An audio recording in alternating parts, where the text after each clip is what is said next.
Nobel பிரைஸ்னால் என்ன, அது யார் யாருக்கு தருவாங்க, ட்ரம்ப் ஏன் எனக்கு இன்னும் நோபல் பிரைஸ் தரலன்னு சொல்லி ஃபீல் பண்ணுறாரு, என்ன இன்ஃபர்மேஷன் தேவையோ அதை மட்டும் ஷார்ட்டாக கிறிஸ்பாக சொல்லிடுறேன். ஆல்ஃப்ரட் நோபல் இவர் ஸ்வீடனில் பிறந்தவர். ஒரு மிடில் கிளாஸ் ஃபேமிலியில் தான் இவர் பிறக்கிறாரு. சின்னதுல இருந்தே இவருக்கு வேதியியல் படிக்கும் மேலே நல்ல ஒரு இன்ட்ரெஸ்ட். இவங்க ஃபேமிலியில் எல்லாருமே நல்லா படித்தவங்க தான்.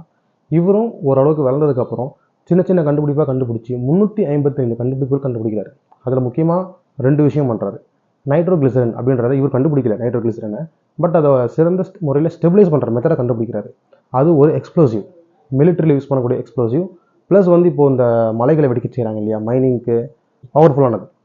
அதனுடைய அப்டேட் வெர்ஷனாக இன்னொன்று கண்டுபிடிக்கிறாரு, டைனமைட். இன்னி வரைக்கும் மிலிட்ரியில் யூஸ் பண்ணக்கூடிய எக்ஸ்ப்ளோசிவில் ஒன்று, டிஎன்டியோட பவர்ஃபுல். இதன் மூலிமா இவருக்கு நல்ல வருமானம். இவருக்கு அண்ணன் ஒருத்தர், தம்பி ஒருத்தர். நல்ல வருமானத்தில் கோடீஸ்வரராக ஆயிடுறாரு. ஒரு நாள் என்ன நடக்குது, சின்ன ஒரு ஆராய்ச்சியில் 7 பேர் கொண்ட குழு இறந்துடுறாங்க. அப்போ பிரெஞ்சு பத்திரிக்கை ஒரு விஷயத்தை வெளியிடுறாங்க, மரணத்தை விற்கக்கூடிய மரண வியாபாரி மரணம் அடைந்தார் அப்படின்ட்டு. ஆல்ஃப்ரட் நோபல் இதில் இறக்கலனாலும் இதை படித்த உடனே அவருக்கு ஒன்றுமே புரியல. உலகத்துக்காக தானே நம்ம இந்த கண்டுபிடிப்புகள்லாம் கண்டுபிடிச்சோம், இதனால் நல்லது தானே நடக்குது அப்படின்னு அவர் நினச்சிக்கிட்டு இருந்தாலும் மக்கள் அவர் அப்படி பார்க்கல. இதனால் நிறைய உயிரிழப்பு ஏற்படுது, அதுக்கு காரணம் இவர் தான் அப்படின்ற மாதிரி போர்ட்ரே பண்ண ஆரம்பிச்சிட்டாங்க. இதில் இன்னும் சொல்ல போனால் அந்த ஆக்சிடெண்ட்டில் 7 பேர் இறந்தாங்கல்ல, அதில் முக்கியமாக இறந்த ஒரு ஆள் யாருன்னா ஆல்ஃப்ரட் நோபலுடைய தம்பி. இப்போ தான் ஆல்ஃப்ரட் நோபலுக்கு ஒரு எண்ணம் வருது. உடனே என்ன பண்ணுறாருன்னா ஒரு உயில் எழுதுறாரு. என்னுடைய சொத்தில் 94% நோபல் பிரைஸ் அப்படின்றத அறிவிங்க அப்படின்ட்டு ஒரு 5 கேட்டகரி அவர் சொல்கிறாரு. Physics, chemistry, literature, physiology or medicine, peace. அவருடைய 94% சொத்து மதிப்புன்றது 1893 இந்த உயிரை எழுதுறாரு. அன்னைக்கு அவருடைய சொத்து மதிப்புடைய வேல்யூவை நம்ம ரூபாய்க்கு போட்டால் 1200 கோடி. அதுக்கடுத்து என்ன பண்ணுறாங்கன்னா ஒரு சில வருடங்கள்லேயே ஆல்ஃப்ரட் நோபல் இறந்துடுறாரு. நோபல் ஃபவுண்டேஷன் ஒன்று உருவாக்குறாங்க.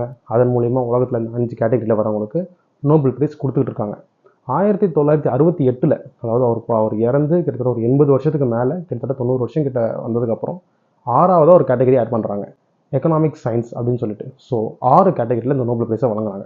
1895 அந்த நோபல் ஃபவுண்டேஷன் உருவாக்கி இவரும் இறந்துடுறாரு. இன்னைக்கு 2025, இது வரைக்கும் அந்த 1200 கோடியை வச்சு மட்டும் தான் நடத்துகிறாங்கன்னா கிடையாது. அதுக்கு சொத்து எங்கேருந்து வருது அப்படின்னா, ஆல்ஃப்ரட் நோபல் உயிரோடு இருக்கும்போது அண்ணன் தம்பிங்க எல்லாரும் சேர்ந்து அசர்பைஜானில் இருக்கக்கூடிய ஒரு பெட்ரோலியம் கம்பெனியில் இன்வெஸ்ட் பண்ணியிருந்தாங்க.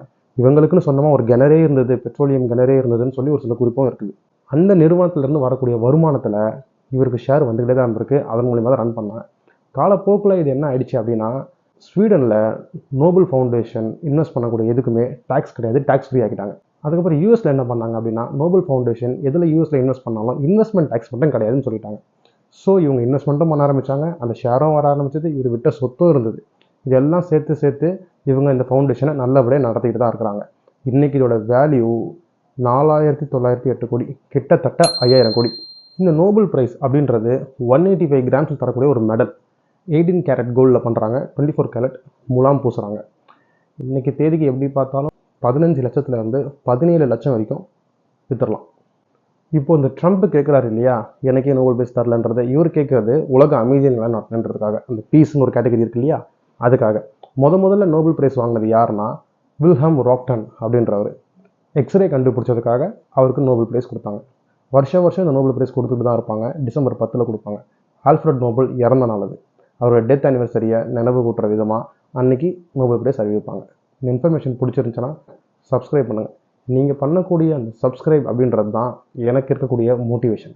நான் பேசுகிறத ஒரு 4 பேர் பார்த்து விரும்புகிறாங்கன்றது நீங்கள் பண்ணுற சப்ஸ்கிரைபில் தான் எனக்கு தெரியும். தேங்க்ஸ் ஃபார் வாட்சிங்.